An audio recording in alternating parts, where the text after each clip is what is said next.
Presentation of the NTRA in association with ESPN, the worldwide leader in sports.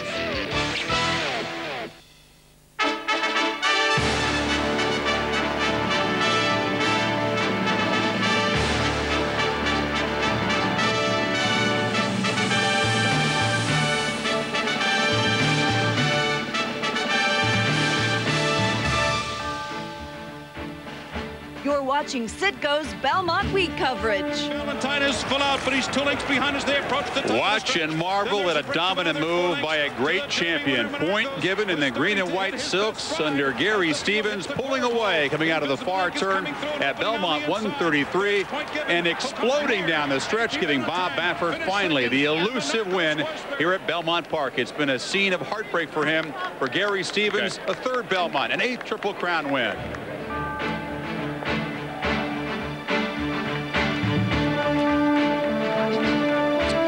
Welcome to our Triple Crown 2001 highlight show presented by Visa. Belmont 133 unfolding under perfect weather conditions here in Long Island. Exciting race, and I'll tell you what, I'll tell you in the next hour, the New York bettors nailed this one as the favorite wins the Belmont for the first time in 6 years. And welcome once again, Chris Fowler, along by Randy Moss, and Jack Whitaker will join us, and a whole bunch of guests will join us in the next hour as we break down this dominant performance by Point given here at the Belmont and look back at the entire 2001 Triple Crown season. Randy, two things really struck me about the race. I mean, first of all, the stuff that we were saying about Point given before the Kentucky Derby. You know, we weren't the only ones to describe him as a man among boys, and he certainly proved to be a man among boys this afternoon. The second thing that flashed through my mind is the same thing that's flashing through Bob Baffert's mind repeatedly right about now. What the heck happened in the Kentucky Derby? This was a horse that clearly is good enough to be a Triple Crown winner, especially in this crop. But that Kentucky Derby loss is something that's going to nag at Bob Baffert and Prince Ahmed for years to come. Exactly, and at Gary Stevens as well, the rider who's been beating himself up about the race tactics in that Derby. But let's talk about that down the line. First, let's talk about the dominant performance here by Point given. This was a Belmont performance that perhaps doesn't rank with Secretariat, but has the biggest winning margin in the last decade. Let's take a look at the complete field, first of all. And keep a close eye on the closing odds there, because the top 6 order of finish exactly mirrored the tote board. Balto Star, the early speed, took control. Dollar Bill went off at 6-1. Monarchos, the Derby champ, held steady at about 5-1. Point given went off as a 6-5 favorite here, and there was no monster long shot with even Buckle Down Ben and Dr. Greenfield getting bet down inside of 30-1. Let's relive Belmont 133, the complete gate-to-wire call with Tom Durkin.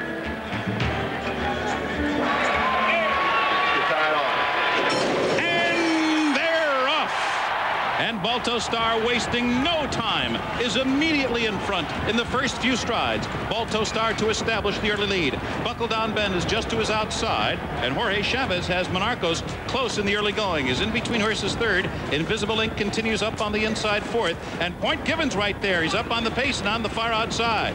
And then near the back of the pack are Thunder Blitz, who's been moved immediately to the rail by Jerry Bailey, and the two trailers are Dollar Bill, who's down on the inside of European Invader Dr. Greenfield. So they make their way around that sweeping clubhouse turn here at Belmont Park, and it is Balto Star. There's mild pressure from Buckle Down Ben, and Point Given loping along comfortably in the early stages here. The opening quarter went in 23 4/5 seconds, and the opening half mile was a soft one, 48 seconds flat, so it's a comfortable pace that Balto Star and Chris McCarron have established. And Point Given is right up there on them now on the far outside. Buckle Down Ben in between horses. AP Valentine is kept right up on the pace too. He's only 2 lengths behind Balto Star. Then farther back, Invisible Ink settles into an easy beat now about 6 lengths from the front. Monarchos there gets a nudge from Jorge Chavez with 6 furlongs to go. Then it's Thunder Blitz to his inside, still well at the back back of the pack are Dollar Bill and Dr. Greenfield. Dollar Bill is now being asked to run 5 furlongs from the wire. And the field moving for the far turn. And Point Given is making his move. There he goes, 3 wide after Balto Star. Buckle Down Ben fights on in between him. And now here comes A.P. Valentine, and he's moving 4 wide after the lead. There's a break of another 6 lengths back to Monarchos and Invisible Ink. And at the midway point on the turn, they've run a mile in 1:35 and 2. Point Given rolls to a 2-length lead. A.P. Valentine is full out, but he's 2 lengths behind as they approach the top of the stretch. Then there's a break of another 4 lengths to the Derby winner Monarchos, who's starting to hit his best stride as the field hits the quarter pole. Invisible Ink is coming through and opening on the inside, but it's Point Given who comes roaring off the turn with a widening lead. He's pulling away to lead by 5. He's pulling away to lead by a half a dozen lengths here at the 8th hole. Then it's A.P. Valentine, followed by Monarchos. Dollar Bill is moving way too late. Here is a powerful, compelling performance by Point Given. He is under the line to win the Belmont by 11 lengths at the finish. Sensational effort here. A.P. Valentine finished 2nd, and Monarchos was 3rd. Dollar Bill came on to be 4th. The final time was... Indeed, a dominant win by the favorite Point Given, A.P. Valentine, making it a meager $20.60 exacta.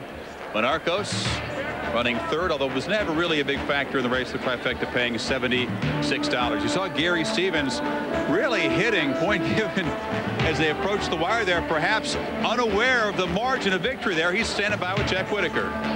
Thank you, and a very happy Gary Stevens. Did you hit him? Did you realize how far in front you were coming down the stretch? No, I didn't look back. I'd looked back the last time because I wanted to save something for today's race, and I asked Prince Ahmed one thing in the paddock, if it was all right to go ahead and put on a show. We don't have anything specifically in mind right now. He's got a long time to rest up right now. I wanted the country to see what a special gifted racehorse he is, and he was actually loafing with me a little bit the last 1/8 of a mile. I was completely surprised when I stood up and I looked back and saw how far in front he was. Well, you certainly moved him at the right time. He was. Did you give him his head all the way? I was a passenger today. He broke very alertly. I went and I took a nice relaxed hold of him early on. The pace was very slow as compared to what his natural pace is, and going into the far turn, he chose to take the lead. I really wasn't ready to go to the lead yet. I was worried about horses coming flying late, and right here you can see him. He's doing all this on his own, and I really never pushed the button until we hit the red and white pole, which is the quarter pole at the head of the stretch, and pulled my stick into my left hand and hit him left-handed a couple of times to cue him over into his right lead. I had some difficulty making him change leads in the Preakness. Yes. You'll notice right here when I reach and hit him left-handed, the second time I hit him left-handed, he'll pop into his right lead. Right now he should. Boom. And race is over from there. Right there, it sure is over. My, what a thrill it must be to ride a horse like that. Yes, it is. I've never sat on any horse that does things as easily as what he does them, and he's a young 3-year-old right now, and hopefully he's going to continue to do what he's doing right now throughout the rest of 2001. Does that make the Derby loss a little easier to take? No, I think a little more difficult. I think that this horse really should have a Triple Crown next to his name when he goes down in the history books. I think he was denied a Triple Crown that should be his for whatever reason. We can't cry over spilled milk. It's over with, but I'm always going to wonder what I could have done differently to have this horse have a Triple Crown. Well, we have some nice summer and fall racing ahead, though, don't we? Yes, we do. We'll be looking forward to Saratoga this summer. I'm sure that the Travers is in mind for this horse, and then, of course, the Breeders' Cup Classic in the fall. We just hope that he stays healthy and keeps giving the people out there a big thrill. Thank you very much, Gary. Congratulations. Marvelous race. Thanks, Jack. Chris? Okay, Jack. Well, Randy, Gary beating himself up just a little bit every time this horse runs first. He's going to be second-guessed about the Derby. That's really not fair to do, though. No, but after his win in the Preakness, and it was so convincing from so far back against a slow pace, wide on both turns, you just heard how confident Gary Stevens was in the Belmont, asking Bob Baffert in the paddock if it was okay to go ahead and put on a show. Well, what kind of a show did he put on today? The official margin of victory, 12 1/4 lengths. Gary did turn around just as they hit the finish to see how far back the others were, and they were a long way back. And that margin, the greatest since '88 when Risen Star won, and the time identical to that of Risen Star's, tying for the 4th fastest in history. Let's go to Janine Edwards. Well, I'm here with trainer Joe Orsino. Thunder Blitz finishing 6th. Now, you talked to Jerry Bally. Any excuse? Really no excuse. I guess, you know, we're still learning about the horse. And the one thing, he has such a big stride, and he just wants to go, that we try to take him back. And maybe if we just let him be a little closer on his own, the feeling is that with his stride and he doesn't get tired, he may have just kept going. Horse ran a giant race that won, take nothing away from him. But I think we would have been in the mix of it. But we may have taken his game away from him today. You said he was training so well, and you actually said that Jerry had trouble pulling him up after the race? After the race, he said if he doesn't take a good hold of him to pull him up, he's going around again. So, you know, the horse just doesn't get tired. So the feeling that Jerry said was, you know, next time, let's just put him in the race and let him go from there. And hopefully, you know, with his stamina, he will keep going. Well, you had Perfect Sting earlier in the Grade 1 Manhattan as well. She did not get the best of trips. Tell me what happened there. Well, you know, I talked to Chris, and unfortunately, Jerry told me the same thing. He said she took the worst of it. There was 3 horses at the top of the stretch that were bumping each other. And when that happened, she got slammed a little bit. And Chris said he felt her take a bad step. So I'm kind of in a little fog here because I think she may have gotten hurt. I saw her limping off the racetrack. Nothing serious, but you never know. Maybe she just grabbed her shoe off or something. I don't know, you know, until I get back to the barn, and kind of antsy for this to get over so I can get back there. Okay, well, we'll let you go ahead and watch you get his horse in this race. So good luck. Maybe you can salvage the day with a win here. Sorry things didn't work out for his Turf Mare champion, Perfect Sting or Thunder Blitz. Chris? All right, Janine, thanks. A lot more coming up. But if you want to log on to ESPN.com for more coverage of Belmont 133, you can chat right now with ESPN's colorful Kenny Mayne, the horse guy himself, and he'll join us here a little bit later on. I think Kenny cashed a big ticket. We'll come back. Point Given, a dominant winner of the Belmont. More analysis when we continue. This ESPN2 presentation of the Triple Crown 2001 is brought to you by Citgo, we know you. By Visa, proud sponsor of the Visa Triple Crown. By Budweiser, with the crisp, clean, refreshing taste you'll find in no other beer. By Long John Silver's, that one-of-a-kind taste. By Kawasaki, check out the all-new redesigned Mule 3000 series from the industry leader. By the National Thoroughbred Racing Association, go baby go to NTRA.com. And by Williams Communications, we have, we can, we will. And welcome back on our Triple Crown 2001 highlight show. The favorite Point Given taking the other 8 rivals in this field behind the woodshed. We talked about the margin of victory, more than 12 lengths, the biggest in 13 years. AP Valentine, of course, also running second in the Preakness. Monarchos, the Derby champ, 13 lengths behind his rival. Dollar Bill, never really a factor. Brandy, talk about the pace scenarios. We see, by the way, Dr. Greenfield, the last 4 European imports who have come here, 3 out of the 4 have finished last. 71 3/4 lengths is about, about 715 feet behind Point Given. And it doesn't bode well for the future of European imports coming into the Belmont Stakes. It's been a long time since one has done any good. As far as the pace scenario goes, it certainly didn't hurt Point Given. I mean, Gary Stevens, as opposed to the Preakness, when he let Point Given fall pretty far behind a relatively slow pace, this time he just went ahead and let Point Given gallop on up there close to the pace, and he was in striking position, just poised to pounce all the way around. Another thing you saw there from the graphic that could be pretty pertinent is, notice the first 4 finishers were the horses that competed in all 3 legs of the Triple Crown. So much for the fresh horse syndrome. The 3 that had run in the Derby, skipped the Preakness, and ran in the Belmont were all far, far behind. Wasn't really a day that set up for the closers, though. The folks who thought that maybe Dollar Bill or Monarchos or somebody would come from well off the pace, it wasn't going to happen today. You could see that pretty early in the race. At one point on the backstretch, Dollar Bill was in last place, and Monarchos was not that far in front of him. They went the first half in 48, and then they really picked it up for the next quarter mile, because they went basically 1:11 and 4 for 3/4 of a mile. That's a 23 4/5 second quarter. It's tough to close into that kind of a pace when you're way back in the pack. We should tell you right now that as we speak here, former President Clinton, his wife Hillary, of course, exiting the winner's circle where she presented the trophy. So there's a little bit of a fuss just off camera here, but they enjoyed a perfect weather day here at Belmont Park and a truly dominant performance. Let's put this in perspective here. Point Given is not going to be listed among the great Triple Crown winners, but this was a performance worthy of a horse that dominant. You know, there is a similarity here. Back in 1988, Risen Star ran in the Kentucky Derby, had an extremely wide trip in the Kentucky Derby, like 8 or 9 wide turning for home. Couldn't overcome it. Wound up running a decent race in spite of it. Went on to win the Preakness impressively, about the same really as Point Given. He won it by a couple of lengths and looked good doing it. And then the son of Secretariat came to the Belmont Stakes, and Risen Star just absolutely blew him away. Unfortunately, that was to be Risen Star's last career race, and hopefully we'll get to see a lot more from Point Given as the year progresses. Well, if Bob Baffert has his way, I'd probably head out to the West Coast, pick up a check there, go to the Breeders' Cup, and win a lot more money. Let's go back to Janine. Well, Chris, I'm here with Jorge Chavez, who, of course, was on Monarcos. Now, didn't take to the track. Things didn't work out so well in the Preakness. How did things unfold for you this time around here in the Belmont? Well, my horse, he did try hard. He broke good and everything. I don't think so. I have no excuse. Maybe the only excuse I can have is only the number 2 in the first turn. He come out a little bit, and I got just a little bit steady, but don't watch that much. And I can say I don't have no excuse in any other thing. I think so he was good today, and Point Given was much the best today. And I can say nothing else, you know. But I got beat by a great horse. When did you ask him to make his move?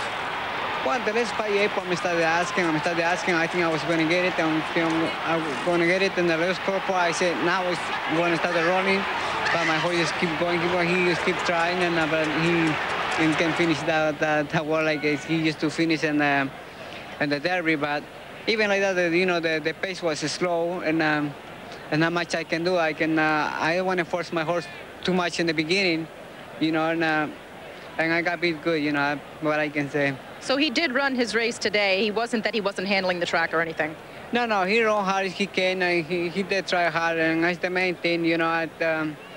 I can take nothing from my horse, and I did try, and he did try hard, and just I guess today the winner was too much better horse, and you know. From a competitor's objective, what do you think of Point Given?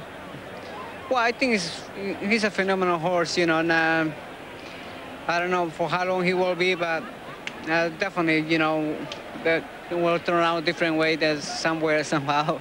Well, hopefully we'll see you again in the winner's circle on Derby winner Monarcos, maybe a little bit later on in the summer. Chris? Well, no excuses and none needed. Monarcos just beaten by a better horse. And the colors, Point Given's connection to Thoroughbred Corporation, vertical green and white stripes already being painted here at Belmont Park.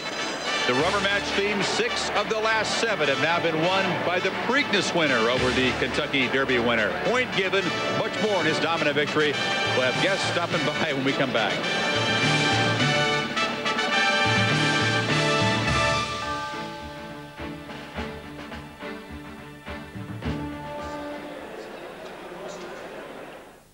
And we continue on our Triple Crown 2001 highlight show presented by Visa, as the sun begins to sink here at Belmont Park after an exciting, perfect weather day for racing here. Much more on Point Given's victory and on the entire Triple Crown campaign. We're going to get some more post-race reaction. We're going to visit with Chris McCarron, the rider of Balto Star, the early speed horse. They executed the game plan, Randy, and had the lead for about the first half of the race until ran into a big red locomotive. Yeah, that was the plan. This colt was the only real speed in the race, and I expected him to break well, which he did. And if he was going to break well, I was going to let him go to the lead and just slow it down as much as possible. And he relaxed very well. He got away with a very comfortable lead. But when I looked over at my right shoulder about the 3/4 pole, I saw those white and green colors gallop, and I said, oh, I think we're in trouble.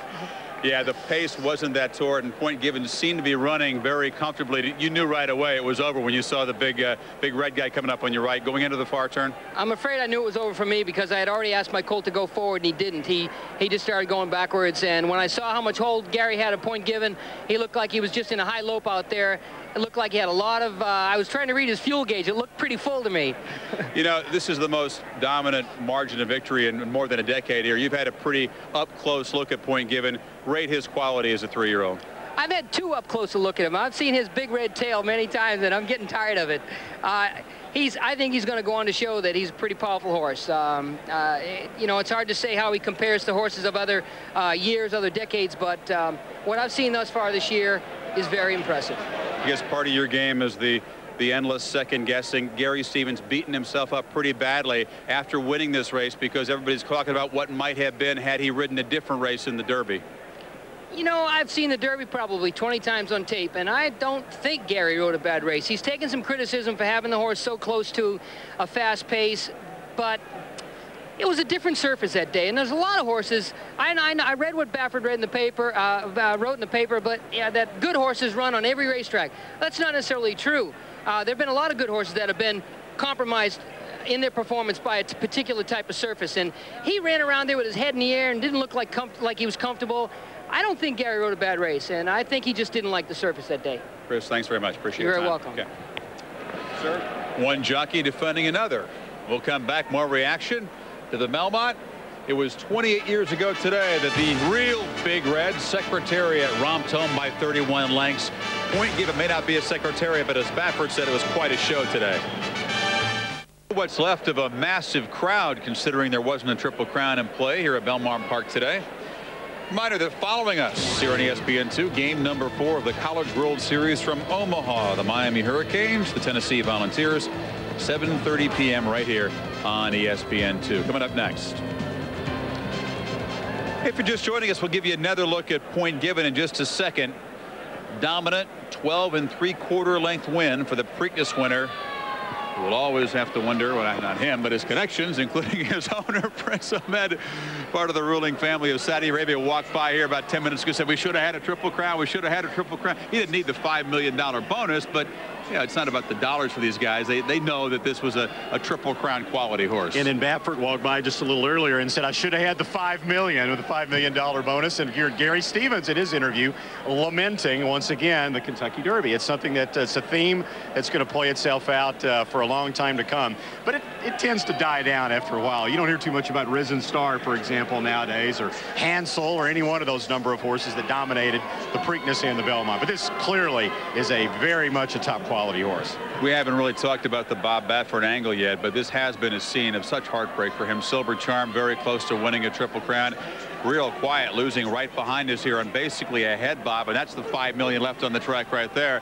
And then today he finally gets the elusive Belmont, but it doesn't lead to the $5 million bonus. And something that we hadn't really pointed out yet, if you recall, Bob Baffert gave Point Given a pre-Triple Crown prep regimen that was very sparse by even in modern day standards. Only 2 prep races this year leading into the Kentucky Derby. One of the reasons he said he did that was so he would be sure and have Point Given fresh for the Belmont Stakes, so the same thing wouldn't happen to him that happened to Real Quiet and Silver Charm. And certainly the same thing didn't happen. The horses ran away and hid. Well, a jockey here for the second consecutive race had a pretty good look at the hind quarters of Point Given is with Janine. That's right. He was right behind Point Given for a little while today. That's jockey Victor Espinosa, who was on AP Valentine, finished second on him in the Preakness, finished second on him again. This one was a little bit tougher to try and reel in, wasn't it? Yeah, it's very tough, actually. It was not that easy. I thought it was going to be more easy today, but fortunately, no. I had to work as hard as I can to this time. He's kind of horse. He's one pace, and I had to keep riding all the way to the wire. Even right there, I followed Point Given. I was going to go with Point Given in the beginning, but I can't. I tried. He don't help me at all. So I just tried, being behind and chasing the other horse. It's the only time I have a chance to beat Point Given by that time. But fortunately, I never get close to him. Only just for a little bit. After that, when the horse turned for home, he opened up like 2 or 3 lengths, and I just my money how only rise as hard as I can for a second at least. Now, you were a little bit closer to the pace than you were in the Preakness on AP Valentine. Is it because the pace was a little slower, or was he just sort of in the race a little sooner for you?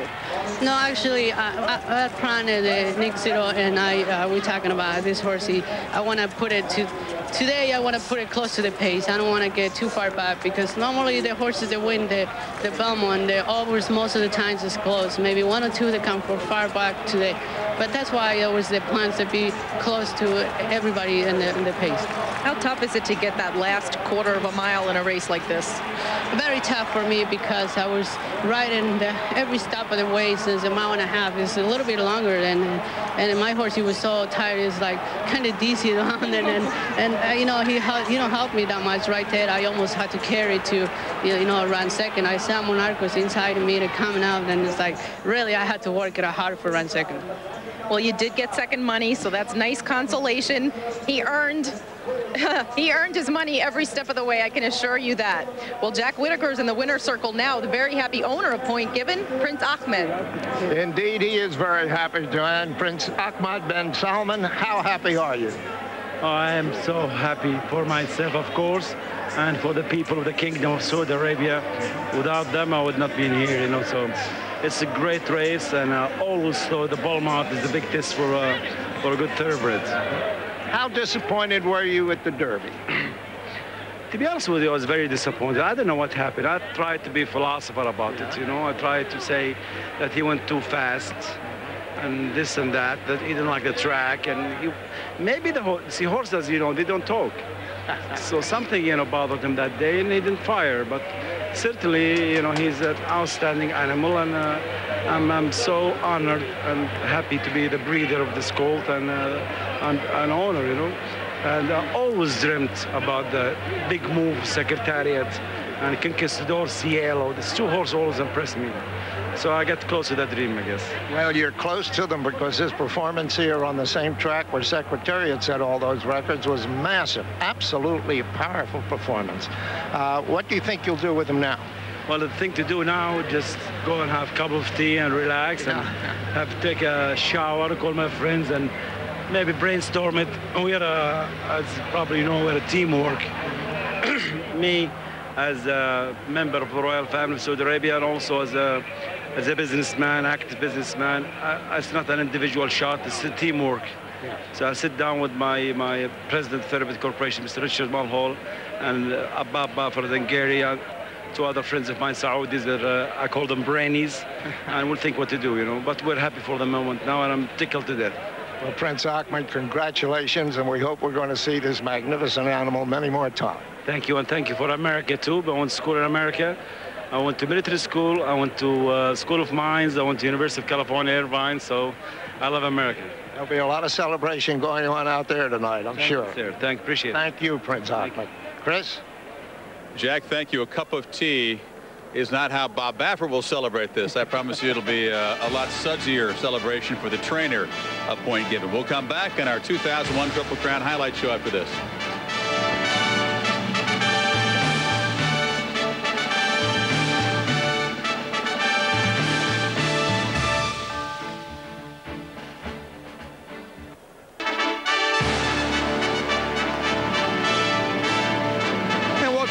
Triple Crown Highlight Show presented by Visa. If you'd like more information on this running at the Belmont Stakes, log on to NYRA.com, your exclusive and definitive site for the Belmont. Well, for the 133rd consecutive year, a horse has won the Belmont that's not owned by Hank Goldberg.